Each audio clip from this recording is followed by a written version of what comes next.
Assalamualaikum warahmatullahi wabarakatuh. Perkenalkan, nama saya Dinda Sofia dengan NIM 2113010096 akan mempresentasikan pemahaman saya selama 1 semester dalam mata kuliah pengantar usul fikih. Baiklah, saya akan memulainya. Yang pertama yaitu dari pengertian usul fikih. Usul fikih berasal dari kata usul dan fikih. Usul yang berarti pondasi dan fikih berarti pemahaman. Jadi usul fikih adalah pondasi-pondasi dari pemahaman yang kita pahami, yaitu berupa dalil-dalil Al-Qur'an atau cara untuk menyimpulkan hukum dan keadaan orang yang menyimpulkan hukum tersebut.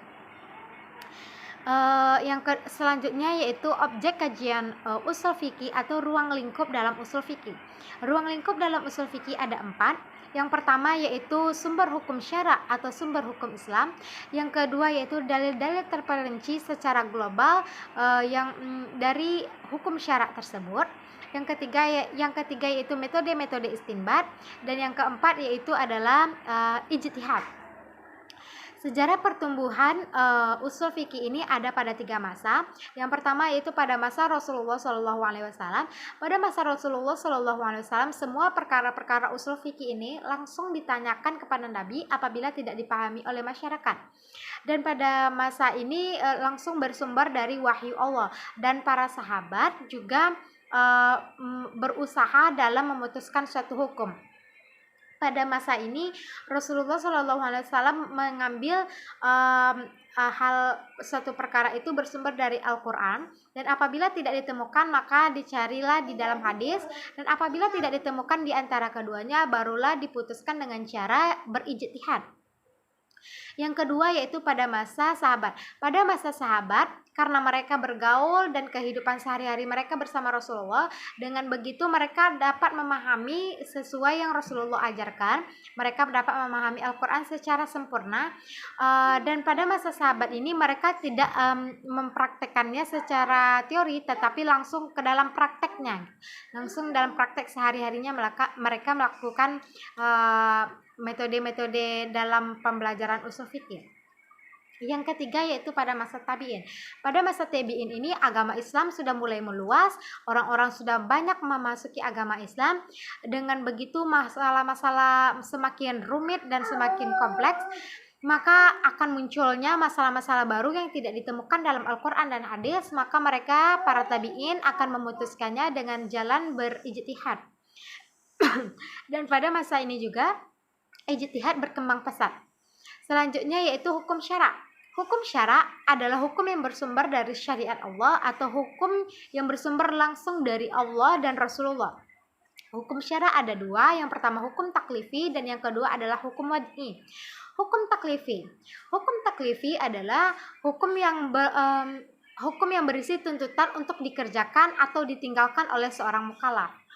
Hukum taklifi ada 5 macam. Yang pertama yaitu adalah wajib. Wajib yaitu suatu keharusan yang harus dikerjakan, apabila dikerjakan berpahala dan apabila ditinggalkan berdosa. Yang kedua ada sunnah. Sunnah yaitu apabila dikerjakan berpahala dan apabila ditinggalkan tidak berdosa tetapi rugi. Yang ketiga yaitu ada haram. Haram adalah kebalikan dari wajib, yaitu apabila dikerjakan dia berdosa dan apabila ditinggalkan berpahala. Yang keempat yaitu makruh. Makruh adalah kebalikan dari sunnah, apabila dikerjakan tidak berdosa tetapi apabila ditinggalkan malah berpahala. Yang kelima yaitu mubah. Mubah adalah boleh atau bersifat opsional. Baiklah, selanjutnya yaitu pembagian hukum taklifi. Yang pertama ada wajib. Wajib ini ada 4 segi. Wajib dari segi waktu. Yang pertama al-mutlak dan al-muaqqat. Al-mutlak adalah tidak dibatasi waktunya, dan contohnya seperti ini, membayar denda kafarat. Denda kafarat itu hukumnya wajib tetapi tidak dibatasi kapan untuk waktu membayarnya. Yang kedua ada al-muaqqat. Al-muaqqat ini ditentukan batas untuk melakukannya, yaitu seperti sholat, yaitu ada subuh sampai isya, dan puasa pada bulan Ramadan. Selanjutnya yaitu wajib dari segi ukuran. Wajib dari segi ukuran ada 2. Yang pertama al-muhaddad dan yang kedua ghairu muhaddad. Al-muhaddad adalah sesuai dengan kadar ketentuan yang telah mengaturnya. Contohnya zakat. Zakat hukumnya wajib tetapi ada kadar yang menentukannya. Yang kedua yaitu ghairu muhaddad. tidak ada ketentuan kadarnya. Contohnya adalah bernazar. Apabila kita misalnya mendapatkan juara, setelah itu kita bernazar, hukum bernazarnya wajib, tetapi berapa ukuran nazarnya itu tidak ditentukan, kita sendiri yang menentukannya. Yang ketiga yaitu dari segi beban nih, ada wajib aini dan ada wajib kifayah. Wajib aini ini adalah kepada seluruh muslim yang sudah balik, contohnya sholat tadi, puasa, kepada orang yang sudah mengetahui antara baik dan benar, antara yang ini salah dan ini mungkar. Selanjutnya itu wajib kifayah. Wajib kifayah adalah kewajiban bagi seluruh muslim, tetapi apabila sudah dikerjakan oleh satu atau sebagian muslim, maka sudah dianggap yang muslim lain mengerjakannya. Seperti sholat jenazah. Yang keempat yaitu wajib dari segi kandungan perintah. Yang pertama ada al-muayyan dan yang kedua ada al-mukhayyar. Al-muayyan adalah kewajiban yang ditentukan dengan tidak ada pilihan lain. Contohnya adalah sholat. Sholat itu hukumnya wajib, tidak bisa ditawar meskipun dalam keadaan sakit, dalam perjalanan, dan bahkan dalam tidak dapat menggerakkan suatu badan pun kita dapat melakukannya dengan gerakan mata. Yang kedua itu al-mukhayyar. Al-mukhayyar yaitu kewajiban yang kita lakukan dengan dengan beberapa cara gitu. Contohnya apabila ada dua laki-laki yang mendatangi anak perempuan kita, maka untuk memilih satu laki-laki tersebut kita bisa memilihnya gitu di antara dua. Ada dua metode yang kita pilih gitu. Ada pilihan opsi lain. Selanjutnya itu mandub atau sunnah ada dua. Yang pertama ada muakkad, yang kedua ada ghairu muakkad. Yang pertama yaitu sunnah muakkad, itu adalah sunnah yang sangat dianjurkan. Contohnya yaitu sholat tahajud. Sholat tahajud adalah sholat yang sangat dianjurkan, bahkan bisa dikatakan sebagai bagian dari sholat wajib. Begitu sangat dianjurkannya, maka dikatakan dengan statement seperti itu. Yang kedua yaitu ghairu muakkad. Ghairu muakkad adalah sunnah, tetapi yang sunnah biasa aja, seperti melakukan salat rawatib. Yang ketiga yaitu haram. Haram ada li zatihi dan ada li ghairihi. Ada haram yang sudah ditentukan dari Allah langsung. Contohnya itu daging babi itu haram untuk dikonsumsi. Dan yang kedua yaitu cara memperolehnya salah, tapi benda itu sebenarnya baik, tapi cara memperolehnya salah. Contohnya kita bekerja yaitu kita baik, tetapi cara memperolehnya yang salah, misalnya dengan curang gitu. Selanjutnya yaitu adalah makruh. Makruh ada dua. Yang pertama itu makruh tanzih dan makruh tahrim. Makruh tanzih itu adalah perbuatan terlarang tanpa dosa. Contohnya minum berdiri, meniup makanan yang panas. Dan yang kedua adalah makruh tahrim. Makruh tahrim itu adalah perbuatan terlarang dengan dalil yang mengaturnya. Contohnya adalah sholat setelah subuh. Sholat setelah subuh itu hukumnya makruh. Apabila kita tinggalkan malah berpahala. Jadi ibaratnya sia-sia. Selanjutnya yaitu mubah. Mubah itu ada mubah yang mengantarkan kepada wajib. Mubah yang mengantarkan kepada wajib contohnya gini.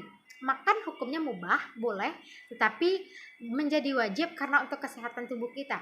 Yang kedua yaitu dilakukan sesekali, dan apabila sering kita lakukan itu malah berdosa. Contohnya kita bermain musik, bernyanyi dan lain-lain yang berbasis kesenangan.